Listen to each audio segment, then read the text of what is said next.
गलवान घाटी की लड़ाई और कर्नल संतोष बाबू की कहानी। पृष्ठभूमि।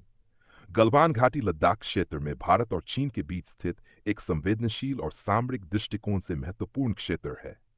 ये 14 जून दोहान डीसी की रात थी, जब गलवान घाटी में भारत और चीन के सैनिकों के बीच एक भीषण झड़प हुई। ये झड़प लगभग 7 घंटे तक चली और इसमें भारत के 10 सैनिक शहीद हुए, जबकि चीन की ओर से भी कई सैनिक मारे गए। हालांकि चीन ने शुरू में संख्या नहीं बताई थी। कर्नल बी संतोष बाबू की जीवनी। नाम बिक्कुमला संतोष बाबू। जन्म फरवरी 9 सूर्यापेट तेलंगाना। शिक्षा नेशनल डिफेंस एकेडमी पुणे और Indian military academy IMA Dehradun. सेवा सीएसएफ बिहार रेजिमेंट भारतीय सेना। पद कमांडिंग ऑफिसर सीहेड बिहार रेजिमेंट। गलवान घाटी की लड़ाई में भूमिका। कर्नल संतोष बाबू 28 बिहार रेजिमेंट का नेतृत्व कर रहे थे जब यह घटना हुई।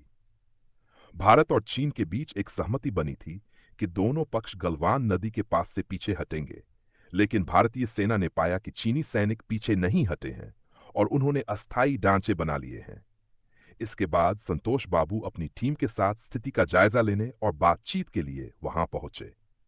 बातचीत के दौरान स्थिति बिगड़ गई और दोनों ओर के सैनिकों के बीच लाठी डंडों, पत्थरों और कील लगी रॉड से हिंसक झड़प शुरू हो गई। कर्नल संतोष बाबू ने अपनी जान की परवाह किए बिना अपने सैनिकों का नेतृत्व किया और अद्भुत साहस का प्रदर्शन किया। इस दौरान वे बुरी तरह घायल हुए और वीरगति को प्राप्त हुए। सम्मान और श्रद्धांजलि। मरणोपरांत सम्मान। कर्नल संतोष बाबू को 2000 में महावीर चक्र से मरणोपरांत सम्मानित किया गया।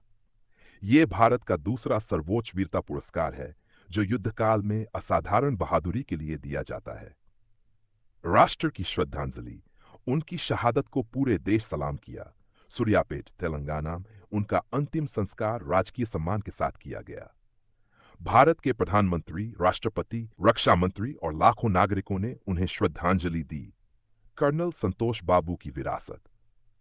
कर्नल संतोष बाबू न सिर्फ एक बहादुर सैनिक थे, बल्कि एक प्रेरणादायक नेता और परिवार के प्रति समर्पित व्यक्ति भी थे।